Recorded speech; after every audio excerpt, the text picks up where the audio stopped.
بسم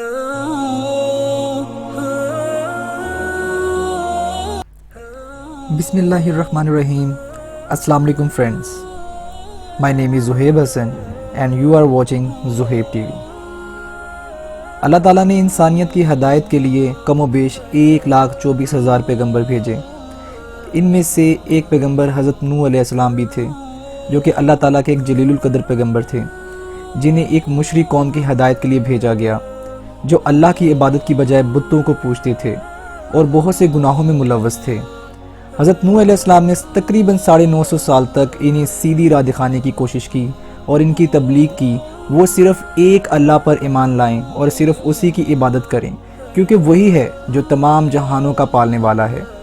مگر ان کی تمام کوششوں کے باوجود ان کی قوم ایمان نہ لائی. عالم یہ رہا کہ آپ علیہ السلام کا اپنا بیٹا بھی آپ علیہ السلام پر ایمان نہ لایا. صرف چند لوگ آپ پر ایمان لائے. جب اتنا عرصہ تبلیغ کے باوجود بھی لوگ آپ پر ایمان نہ لائے تو حضرت نوح علیہ السلام نے تنگ آ کر اللہ تعالیٰ کو مدد کے لیے پکارا.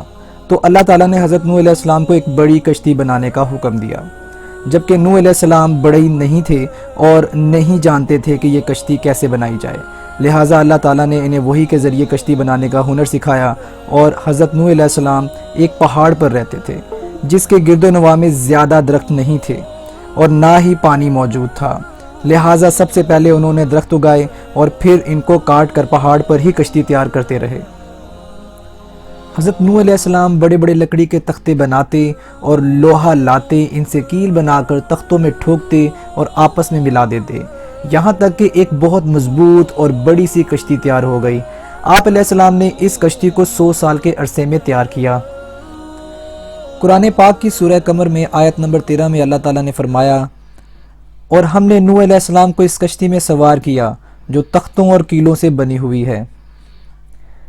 نوح علیہ السلام نے دعوت کا کام چھوڑ دیا اور کشتی بنانے لگ گئے، جبکہ مشرک لوگ جب انہیں کشتی بناتے دیکھتے تو ان کا مذاق بناتے تھے اور کہا کرتے تھے، کیا یہ کشتی خشکی پر چلے گی؟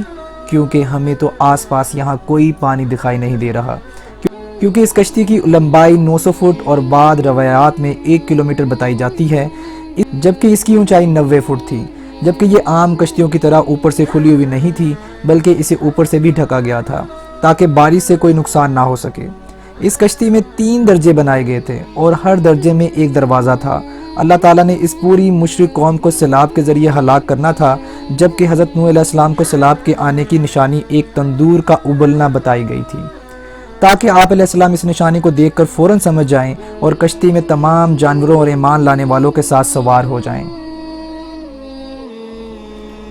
یہاں تک کہ اللہ کا حکم آن پہنچا اور تندور ابلنے لگا.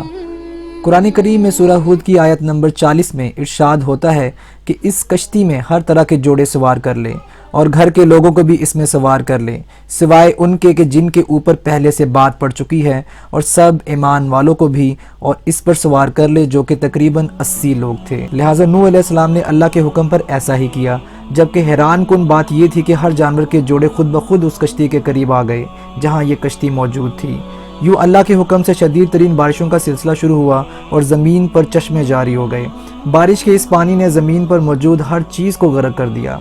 اللہ تعالیٰ نے حضرت نوح علیہ السلام کے اہل و عیال کی سلامتی کا اعلان کیا تھا، مگر آپ علیہ السلام کا بیٹا جو کہ مشرک ہی رہا، وہ اس طوفان میں غرق ہو گیا. جب نوح علیہ السلام نے اللہ تعالیٰ سے اس بات کا استفسار کیا تو اللہ تعالیٰ نے ارشاد فرمایا، اے نوح علیہ السلام، وہ تیرے اہل و عیال سے نہ تھا کیونکہ وہ کافر تھا. اس سے ثابت ہوتا ہے کہ کفر سب رشتوں کو ختم کر دیتا ہے. یہ کشتی کوہ جودی کے مقام پر آ کر رک گئی تھی اور پھر طوفان اللہ کے حکم سے رک گیا. آہستہ آہستہ پانی خشک ہو گیا. حیران کن طور پر یہ کشتی آج بھی موجود ہے، جسے حال ہی میں دریافت کیا گیا ہے. جبکہ اس کا ذکر واضح طور پر اللہ تعالیٰ نے 1400 سال پہلے کر دیا تھا. تقریباً 50 سال قبل ترکی کے ایک پہاڑ پر چند مہم جوؤں نے اس کشتی کو دریافت کیا اور اس کی تصاویر انٹرنیٹ پر جاری کر دیں.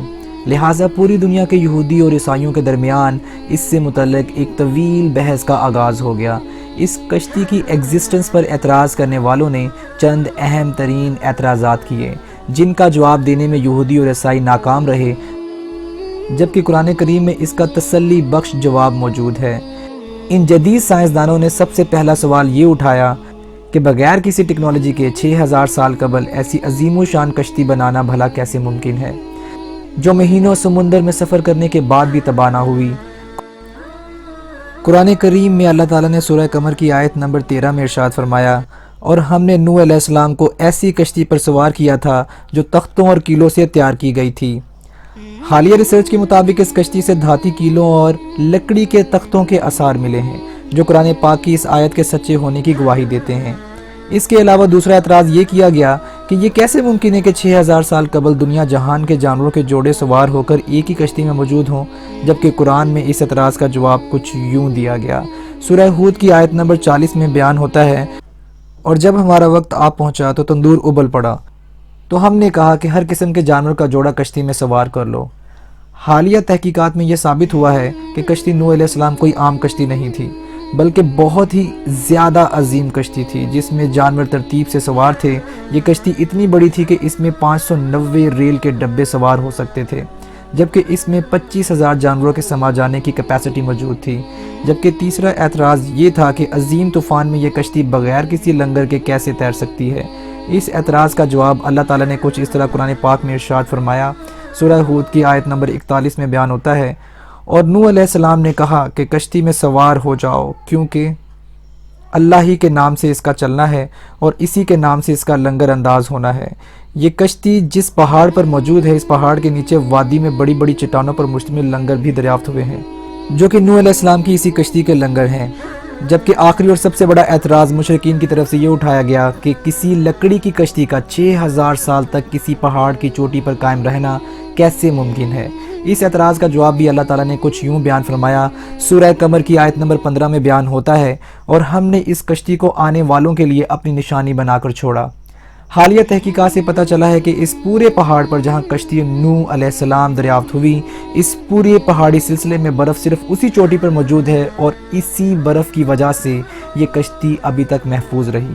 ان جوابات کے بعد ان مشرکین کے پاس کوئی جواب باقی نہیں رہ جاتا کہ وہ اللہ پاک کی ان نشانیوں اور قرآن پاک کے سچی کتاب ہونے کی تردید کریں، مگر پھر بھی اللہ تعالیٰ نے ان کے دلوں پر مہر لگا دی ہے، اور یہ سب کچھ جانتے ہوئے بھی ایمان نہیں لائے۔ فرینڈز، آج کے لیے بس اتنا ہی۔ ویڈیو پسند آنے پر ویڈیو کو لائک کیجئے، کمنٹ کیجئے، چینل کو سبسکرائب کیجئے اور بیل آئیکن پر ضرور کلک کیجئے۔ ہم پھر حاضر ہوں گے ایک نئی اور دلچسپ ویڈیو کے ساتھ۔ تب تک ہمیں اجازت دیجئے، اپنا خیال رکھیے گا۔ اللہ حافظ۔